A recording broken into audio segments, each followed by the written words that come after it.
Hi guys! So ayun, nung nakaraan, ang last upload ko about sa school is aming pictorial. So bago yon, syempre may video pa tayo na about sa final demo and may time pa na medyo alanganin pa tayo kung magpa-final demo tayo kasi medyo hindi ganun kaganda or kumbaga nawawala na tayo ng gana. So ngayon, guess what? Hired na ako. So ngayon ay hired na ako as a public private school teacher. So ang hahawakan ko po ay grade 3. So sabi ko rin dun sa video ko nung nakaraan na see you sa aking mga student. So, eto na nga. So, na-hire na ako dito and nasa room ako mismo ng pagtuturuan ko. So, ang aming pasok ay sa June 16 na. So, eto ang day 3. Kasi, day 3 na to. Dahil nung mga nakaraan medyo busy pa, hindi ako nakapag-video. But ngayon, ito yung talagang medyo naglagay na tayo ng mga design. But meron pang mga kulang syempre. Pero papakita ko muna sa inyo yung mga nagawa ko muna pansamantala. So, let's see. Yan. So, unang-una makikita natin ang welcome. Welcome back. So, ang aming section ay grado 3 amistoso. Ang ibig sabihin ng amistoso ay friendly. So, eto, nilagyan ko siya ng, yan, dito ko ilalagay yung name ng student and teacher. And pag pumasok ka naman, ganyan siya. So, ito ang board. So, syempre, meron tayong TV. May dalawang aircon. Isa. Tapos, gusto ko lagyan dito ng cortinang green. Since green itong tatlo, green yan.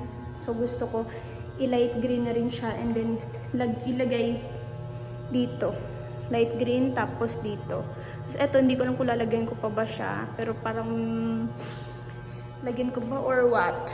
So, yun. Dito lalagyan ko ng cortinang light green. And, oops, yan. So, ito naman, si Moises. So, nakakatuwa. Yan, may ano na siya. And then, this is my table. So, yung table ko ay ginawan ko ng, ginamit ko dito. Yan, wallpaper siya. So, ni-wallpaperin ko siya at the same time, meron siyang plastic cover para matagal masira. So, in the meantime, wala muna tayong electric fan since may dalawang aircon nga. So, ito muna yung ginagamit ko para hindi masyadong access sa kuryente. So, yan. Meron tayong lagayan ng mga kung ano-ano, mga school supplies or anything else. And then, this is my yan. Ito ang aking yan, yung mga fuan ng mga student. So, sila ay nasa 20 plus daw, 23 something ganon, 23 pataas. So, this is the TV. Yan. So, ang ganda ng TV niya. Yan. So, meron siyang lagayan na kung ano-ano dito. And then, siguro dito yung laptop kapag ipe-present na yung PPT. And this is the blackboard. So, etong ginawa ko. So, sa Canva lang siya. So, naglagay na ako dito ng classroom officer. So, yeah, my name. Yan, so ilalagay natin dyan yung mga picture ng mga students. So, this is the president, vice, secretary, something else, and ganyan. And this, wall of excellence. So, matagal ko nang gustong lagyan ng wall of excellence. Yung classroom ko, kahit wala pa akong classroom, dati naiisip ko lang siya. So, wall of excellence. Tapos, dito nakalagay yung mga work ng bata, mga best work ng mga bata, yan.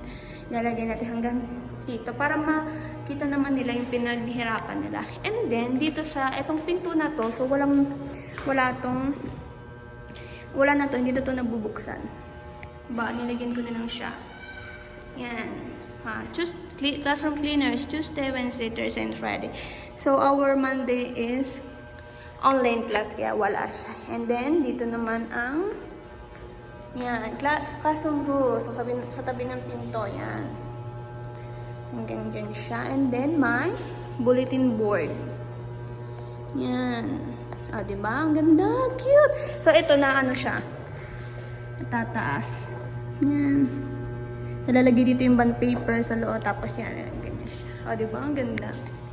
So, yan. Dito is lagyan ko pa ng basurahan, nabubulok at nag-recycle. Tapos dito ilalagay ko yung mga tambo, bali something ganun. So, yun siya. So, ito ay, di ko alam kung ano to parang exhaust fan siguro. Yun siya. Diba? Ang cute. So, yun, nakita nyo na ang aking classroom, buong classroom ko. So, lalagyan ko pa siya ng, yung sabi ko kanina na cortina.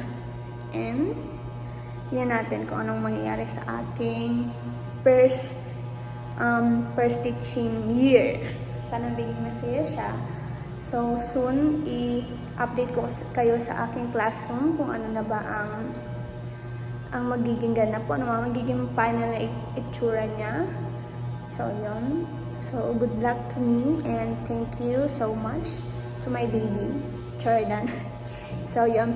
Siya kasi yan talagang pumilit sa akin na magturo. Medyo nawawala na kasi ako ng hope. Kasi syempre na-overwhelm pa. But, thank you so much. So, ayun nga. Ito na ang aking classroom. So, this is my desk. So, ayusin pa natin, lalagyan natin ng kung ano-ano. Yan. And then, marami tayong gagawin sa ating klase. Para maging engaging and interactive siya. Ito. Diba? Ang cute!